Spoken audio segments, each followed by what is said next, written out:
tidak mudah. Tantangannya juga besar.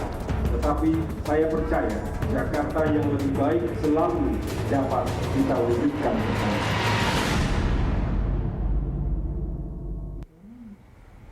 Pemirsa, seperti apa strategi sasaran yang dimiliki pasangan Agus Silvi? Rekan Dora Edward akan menyampaikan informasinya untuk Anda. Silakan, Dora. Baik, terima kasih Valerina Daniel. Pemirsa, kita ketahui bahwa Agus Harimurti Yudhoyono, putra sulung dari Presiden ke-6 Republik Indonesia, Susilo Bambang Yudhoyono, akhirnya maju dalam pemilihan Gubernur DKI Jakarta 2017 mendatang. Kita lihat bagaimana ini peluang dari Agus Yudhoyono dan juga Silviana Murni. Ada 5 sasaran strategi dalam Pilkada 2017 untuk pasangan Agus dan juga Silviana Murni, di mana menyasar ormas Islam seperti Nahdlatul Ulama dan juga Muhammadiyah, yang kemudian ini menjadi basis pemilihan atau pemilih PKB, PAN dan juga P3. Kita ketahui bahwa pasangan ini didukung oleh PKB, PAN, P3 dan juga Demokrat. Kemudian ini Silviana Murni yang pernah aktif di ormas profesional seperti Badan Musyawarah Betawi, ini juga diharapkan menjadi sasaran dan juga modal bagi pasangan Agus dan juga Silviana. Kemudian ini berikutnya menyasar juga pemilih dari keturunan Betawi, karena Silviana Murni sebagai keturunan asli Betawi ini dianggap mampu meraup suara dari pemilih asli warga Betawi. Dan kemudian strategi sasaran juga menyasar pemilih muda. Kita ketahui bahwa Agus Yudhoyono menjadi satu-satunya calon gubernur yang termuda, dan ini diharapkan bisa meraup suara setidaknya ada 30% pemilih pemula di wilayah DKI Jakarta yang diperkirakan mencari kandidatnya yang dianggap ganteng atau gagah, yang bahasa kekiniannya ini good looking.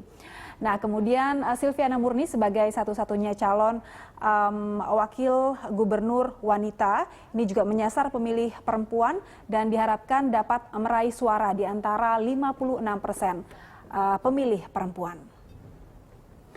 Dan pemirsa, kemudian ini kita lihat bagaimana faktor kekuatan dan juga kelemahan dari pasangan Agus Harimurti dan juga Silviana Murni. Dari sisi pengalaman birokrasi, kita ketahui bahwa memang Agus Harimurti tidak ada pengalaman birokrasi politik, dan ini paling luas ia pernah memimpin Batalion Infanteri Mekanis sejak tahun 2015. Tentu ini merupakan orang baru di dunia politik, maka ia harus memikirkan 1001 cara janji kepada rakyat Jakarta untuk kemudian ia harus bekerja keras untuk meyakinkan rakyat Jakarta mencoblos dirinya di Pilkada 2017. Sementara itu untuk Silviana Murni sudah tidak diragukan lagi karir birokrasinya. Selain pernah menjadi wali kota Jakarta Pusat, ia juga pernah merupakan perempuan pertama yang menjadi kepala Satuan Polisi Pamong Praja. Dan sebagai catatan juga bahwa Silviana Murni ini pernah menjadi none Jakarta di tahun 81 di saat usianya 23 tahun. Sementara itu untuk kasus hukum Agus Harimurti dan Silviana Murni tidak ada catatan hukumnya, kasus hukumnya, dan kita harapkan nanti memang apabila terpilih menjadi gubernur dan juga wakil gubernur DKI Jakarta tidak memiliki kasus hukum. Berikutnya pemirsa, untuk mengenali wilayah atau masalah Jakarta. Agus Harimurti Yudhoyono memang nol sekali pengalamannya untuk mengetahui masalah-masalah Jakarta dan juga terkait dengan birokrasi. Namun pengalamannya di Dinas Kemiliteran sebagai perwira menengah ini dinilai cukup sebagai modal untuk memimpin Jakarta. Kalau berbicara mengenai Silviana Murni, calon wakil gubernur dari DKI Jakarta ini memang menguasai sejumlah masalah perkotaan karena dia memiliki pengalaman sebagai pegawai pemerintahan DKI Jakarta ini dimulai tahun 1985. Silviana Murni juga pernah menjadi salah satu dari 9 calon sekretaris daerah DKI Jakarta, namun ia akhirnya dilantik menjadi Deputi Gubernur Bidang Budaya dan juga Pariwisata DKI Jakarta. Dan pemirsa, untuk beban masa lalu, Agus Harimurti Yudhoyono ini dianggap melanjutkan dinasti dari Presiden RI ke-6 Susilo Bambang Yudhoyono, dan ini memang tidak bisa dilepaskan karena memang kita ketahui bahwa Agus Harimurti adalah putra sulung dari SBY dan merupakan ketua umum dari salah satu partai pendukung pasangan calon ini. Sementara itu Silviana Murni ini dinilai memiliki gerakan politik secara diam-diam oleh Gubernur petahana Basuki Cahayapurnama.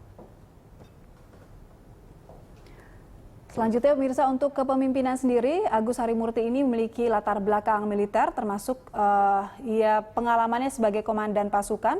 Sementara itu untuk wakilnya Silviana Murni, ia sudah tidak diragukan sebagai karir birokrat, berpengalaman memimpin jajaran birokrat di semua jenjang. Ia pernah menjadi Kepala Biro Bina Sosial DKI Jakarta, kemudian menjadi Kepala Dinas Kependudukan, dan juga pernah menjadi Kepala Dinas Pendidikan Dasar DKI Jakarta.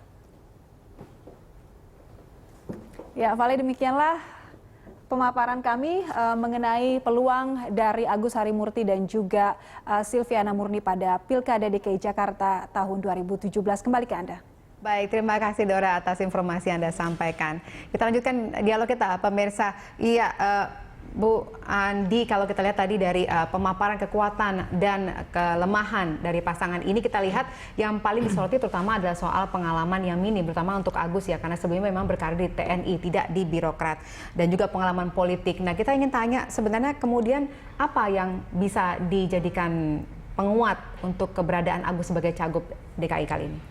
Saya melihat Mas Agus ini kan ditempa di TNI. TNI itu mulai dari dia sekolah ya, akademi militer, tentu sudah diajarkan taktik dan strategi perang, taktik dan strategi pengamanan dan seterusnya. Nah, dari ilmu ini sudah digali dari perkuliahan, masih akademi, sampai dengan terakhir beliau mundur itu kan sudah dipelajari banyak hal. Misalnya di Amerika beliau itu kan mempelajari tentang administrasi dan leadership, ya. Juga mempelajari tentang public administration. Demikian juga tentu kalau pengalaman yang lain ya tentu beliau lebih banyak berkecimpung dalam dunia tentara, dan dia sudah banyak memimpin pasukan, termasuk kalau nggak salah waktu itu ke di Palestina ya. Nah, ini kan artinya pengalaman memimpin seseorang itu kan tidak bisa hanya dilihat di jalur politik praktis saja, tetapi di mana dia bekerja, di mana dia belajar, di situ juga kelihatan kepemimpinannya. Nah, tentu saja karena beliau adalah keluarga presiden 2 periode, maka otomatis dalam lingkungan keluarganya pun tentu dia mempelajari juga politik-politik itu secara otomatis. Gimana? Apakah seperti itu? Cukup tidak pengalaman seperti itu untuk bisa dapat diaplikasikan di Jakarta, Mas Gun Gun? Iya, memang gini, salah satu hal yang pasti disoroti, bukan hanya oleh kita, tetapi juga oleh banyak pihak. Salah satu kelemahan yang paling menonjol dari sosok Pak Agus adalah irisan kedekatan pengalaman dari historisitas berjenjang yang dialami oleh Pak Agus dengan kompleksitas persoalan di DKI. Itu pasti. Makanya kemudian pasangannya kan diposisikan Bu Silvi, ya kan, yang birokrat di DKI. Kalau bicara sosok Pak Agus tentu, maka kemudian tentu ini juga disadari oleh Partai Demokrat dan 3 partai lainnya. Masukkan Silvi untuk melengkapi itu. Kemudian kelemahan lain, saya setuju bahwa dalam beberapa hal pasti orang akan menyorot juga soal reference power. Jadi kekuatan referensi. Ini tentu harus dijawab oleh timnya Mas Agus, bahwa bagaimanapun kekuatan rujukan dalam beberapa hal mungkin untuk soliditas di awal itu bisa memengaruhi nama Mas Agus itu muncul. Tetapi dalam konteks praksis nanti insentif elektoral itu bisa jadi barrier. Misalnya ini putusan sangat dipengaruhi misalnya dominan oleh Pak SBY. Nah, rational voters di DKI itu harus dikasih penjelasan, ini komunikasi deliberatif namanya, bahwa apakah benar ini pertimbangan SBY sentris atau sebenarnya seperti apa, yang kemudian menjadi konteks, menjadi background yang secara politik itu seringkali dibaca. Kalau kemudian reference power terlalu dominan di kelompok urban dan terutama diisi oleh banyak rational voters, itu bisa menjadi barrier. Itu kelemahan. Tentu tadi kelebihannya juga saya setuju, bahwa misalnya soal representasi Jawa, Betawi, representasi laki-laki perempuan, itu kan ada di situ yang kemudian dihitung sebagai sebuah kekuatan begitu. Oke. Saya akan memberikan kesempatan dulu kepada penelpon di Samarinda. Pak Silaban, silahkan dengan komentar Anda. Bagaimana Anda melihat nih Pilgub DKI? Singkat saja ya Pak Silaban. Selamat malam Mbak Valerie. Selamat malam. Mbak Andi Nurwati sama Mas Gun-Gun. Selamat malam Pak Silaban. Malam. Kami dari kejauhan betul-betul mengamati apa yang terjadi di Jakarta. Ketika nama Agus kemudian muncul, saya kemarin berkomentar, saya katakan bahwa itu pasti dari Ibu Cikeas lah. Karena kemudian setelah dipasangkan dengan Ibu Silvi, sebetulnya terbalik. Mestinya Ibu Silvi yang gubernur, Pak Mas Agusnya yang jadi wakil gubernur. Kalau itu yang dipasangkan demikian, Mas Gun-Gun, saya lebih yakin itu lebih menjual daripada Agus gubernur, Ibu Silvi yang wakil gubernur, Pak. Karena dengan begitu akan tampak bahwa memang keputusan itu adalah keputusan bijak dari 4 partai, bukan keputusan dari seorang Ibu Cikeas. Oke, baik. Terima kasih Pak Silaban atas komentar mudah-mudahan Anda. bisa terpilih, Mbak. Makasih. Baik, saat malam selanjutnya ada Pak Supriyono di Jakarta Utara. Silahkan dengan komentar Anda, Pak Supriyono. Terima kasih khususnya kepada Ibu Andi Nurwati dari Demokrat. Saya ikut berduka cita ya Bu ya, karena ternyata partai yang saya banggakan tidak bisa menyiapkan calon. Padahal kita sudah tahu sekian tahun akan ada Pilkada DKI. Yang kedua, bayangin kalau gubernurnya itu mayor, lalu pangdamnya mayor jenderal, lalu kapoldanya mayor jenderal, mau jadi apa? Mau tolong Bu, Demokrat agak sedikit majulah. Kita ini yang bangga-banggain kok jadi ikut kecewa sekali Bu. Baik. Terima kasih. Terima kasih Pak Supriyono. Iya, silakan Bu Andi nih, komentarnya beda-beda. Ya, tapi terima intinya kasih sebenarnya masukannya. mempertanyakan. Yang pasti kan memang semuanya adalah proses politik. Seperti yang saya jelaskan tadi awal, keinginan kita adalah PDIP mengajukan calon kadernya, kader aslinya PDIP untuk menjadi calon gubernur. Mungkin kami Demokrat siap mendukung karena sudah masuk dalam koalisi kekeluargaan. Tapi karena hal ini tidak dilakukan oleh PDIP dan bahkan mendukung petahana, maka kami otomatis harus punya sikap, ya. Karena ini tidak terjadi koalisi bersama tadi, termasuk Gerindra dengan PKS memisahkan diri bikin sendiri, ya. Yang 4 ini ya bikin sendiri gitu. Karena persyaratan undang-undangnya memang ya demikian. Nah, kalau dikatakan tidak menyiapkan kader, kader kita banyak, tapi kan tidak sekedar kader gitu ya. Harus Maksudnya memang apa tuh, Bu? mengusung seseorang itu yang mampu dan bisa menang. Semua pilkada memang selalu begitu. Oke, jadi kader ini, bukan kader ya, tapi sosok Agus ini diharapkan bisa menang. Ya tentu saja, kalau tidak ya terlalu tinggi juga pertarungan beliau, harus mundur dari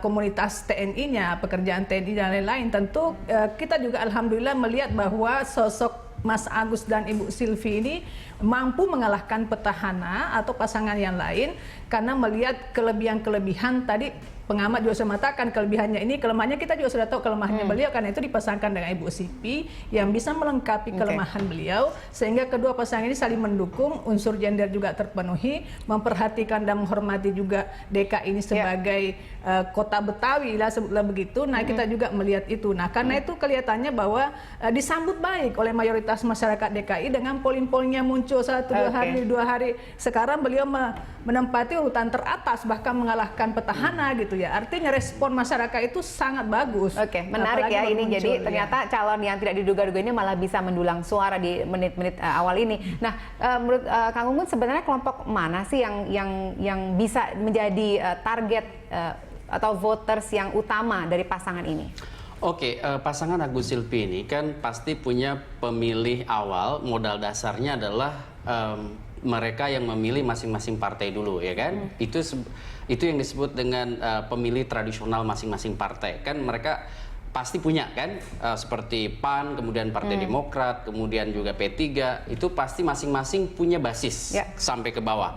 Kalau itu bisa dipertahankan seperti konfigurasi kekuatan di Pileg 2014, itu bisa menjadi modal dasar. Kalau itu aja sudah pecah, misalnya pemilih Demokrat banyak lari ke kandidat lain ataupun 3 partai lainnya, itu kan bahaya bagi pasangan Agus Silvi. Yang kedua, yang paling menentukan pertarungan di DKI adalah swing voters. Jadi swing voters ini mungkin kunci dari keberhasilan karena mereka. jumlahnya lumayan. Kalau bicara 2012 itu sekitar 30%-an kan. Nah ini menjadi tempat pertarungan yang paling menentukan bagi ketiga pasangan. Karena kan pemilih tradisional itu pasti akan milih kandidatnya masing-masing. Nah mereka yang masih bimbang, mereka yang pernah memilih kemudian meragu dengan pilihannya, kemudian mereka juga masih menunggu apa yang kemudian menjadi program-program tiga kandidat, inilah yang kemudian akan menjadi penentu. Di DKI angka itu lumayan besar kan. Oleh karena itu berhasil nggak misalnya Agus Silvi ini meyakinkan swing voters bahwa pasangan ini adalah pasangan yang acceptable pertama di mereka, kemudian yang kedua punya visi ke depan yang bisa kemudian di ranking dalam persepsi halayak itu sebagai prospective leader yang bisa dipilih. Nah kalau kemudian programnya nggak meyakinkan kan pasti juga swing voter akan lari ke sosok yang lebih meyakinkan. Ya, meyakinkan dalam artian apakah kita bisa kaitkan dengan tadi jualan dalam tanda kutip gitu ya, good looking gitu kan. Dulu kita juga tahu waktu zaman SBY pada saat 2004 juga terkenal dengan figur yang diidolakan sebagai orang yang ganteng dan kita harus seperti itu. Membaca DKI sebagai punya karakteristik ya. Lapis pemilih memang tetap 3. Satu masyarakat awam, general public, ini yang biasanya parokial. Ditentukan oleh pusat kewenangan. Orang, ibunya, bapaknya, keluarganya bisa menentukan. Tapi jumlahnya itu tidak lagi dominan. Maksud saya dalam konteks konfigurasi pemilih ya. Yang kedua adalah attentive public. Publik yang sudah mulai berperhatian. Dia ngikuti isu tetapi masih pasif. Dia memilih tetapi sebenarnya dia tidak interaktif untuk kemudian mengajak orang lain. Yang ketiga adalah kelompok partisipan yang seringkali sudah bermigrasi ke elit. Nah, kelompok 2-3 ini di DKI sangat menentukan loh. Terutama kanal saluran medianya udah sangat luar biasa. Oleh karena itu saya melihat bahwa pergerakan attentive public dan kelompok elit dan partisipan tadi itu akan sangat menentukan juga. Makanya saya bilang sekarang memang dominan ke petahana. Tetapi bukan berarti akan berjalan begitu aja, akan fluktuatif. Misalnya Pak Ahok sekarang taruhlah elektabilitasnya 40, sekian. Udah turun Pak. Apakah stagnan? Nah misalnya stagnan, nah ini akan digerus atau tidak oleh 2 kandidat lain. Kan sekarang ada Pak Anies di situ, yang nyaris juga bisa menurut saya berpotensi untuk memecah apa kelompok swing voters ini. Apakah Pak Agus juga bisa di situ? Relawannya, kemudian tim sesnya, bukan sekedar berjualan dia Mr. Nice Guy gitu ya, seperti Anies atau Agus, bukan itu, tapi lebih kepada ketajaman problem solving untuk DKI. Kita tunggu nanti, tapi sekarang kita akan lihat dulu ataupun dengarkan komentar dari Pak Andri di Jakarta. Selamat malam Pak Andri, silahkan dengan komentar Anda. Selamat malam. Selamat malam Mbak. Ya, selamat malam, silahkan Pak. Ya, pertama mungkin fenomena Agus ini dalam konteks kontestasi Pilkada DKI merupakan sebuah fenomena menurut saya. Karena dari segi usia dia sangat muda, segi pengalaman juga dia masih baru. Tapi ada satu yang menarik bahwa di antara 3 calon itu, dia adalah calon yang dosanya paling tidak ada. Nah, calon pertama dosanya banyak, itu petahana, ya kan, banyak serentetan dosa, bahkan tidak konsisten gitu ya, memilih teman Ahok sekarang berubah menjadi partai. Nah, calon ketiga itu yang Pak Anies juga tidak konsisten, yang tadi melawan Pak Prabowo sekarang menjadikan Pak Prabowo sekarang malah meminta dukungan dari Pak Prabowo. Jadi menurut saya dalam konteks itu Pak Agus ada di atas. Gitu ya. Oke, nah, baik. Kedua, Jadi udah dapat nih suara satu ya. Sepertinya Pak Andi di Jakarta. Terima kasih sudah bergabung bersama kami. Pemirsa, kami masih akan kembali dengan perbincangan ini nanti. Untuk itu Anda tetap bersama kami.